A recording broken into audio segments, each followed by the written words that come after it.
നമസ്കാരം.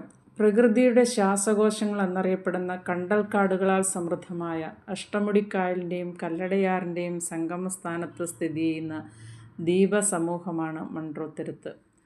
തെങ്ങും നെല്ലും മത്സ്യവുമാണ് പ്രധാന കൃഷി. തെങ്ങ് കൃഷിക്ക് അനുയോജ്യമായ മണ്ണാണിവിടെയുള്ളത്. വേലുത്തമ്പിക്ക് ദളവയ്ക്ക് ശേഷം തിരുവിതാംകൂറിലെ ദിവാനായിരുന്ന ഉമ്മിണിത്തമ്പിയുടെ നിഷ്ക്രിയ ഭരണം കാരണം 1810 കേണൽ ജോൺ മൺട്രോയെ ദിവാനായി നിയമിച്ചു റാണി ഗൗരി ലക്ഷ്മിഭായി. കേണൽ മൺട്രോ കൊച്ചിയിലെ ബ്രിട്ടീഷ് റെസിഡൻറ്റും ട്രാവൻകൂർ ദിവാൻ പദവിയും വഹിച്ചിരുന്നു. ട്രാവൻകൂറിൽ ഇംഗ്ലീഷ് പഠിക്കാൻ സ്ഥാപനങ്ങളില്ലാതിരുന്ന സമയത്ത് 1817 church missionary society CMS college സ്ഥാപിക്കുന്നതിന് അദ്ദേഹത്തിൻ്റെ പിന്തുണയും പ്രോത്സാഹനവും ലഭിച്ചു.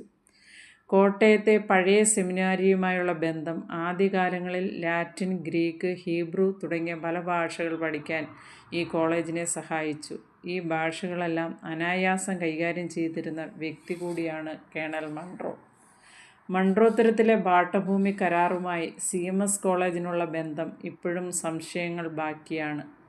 ഇന്ത്യയുടെ 10ാമത്തെ പ്രസിഡൻ്റായ KR നാരായണനെ നമുക്ക് സമ്മാനിച്ച കലാലയം കൂടിയാണ് കേരളത്തിൻ്റെ ആദ്യത്തെ കോളേജ് കൂടിയായ CMS കോളേജ്.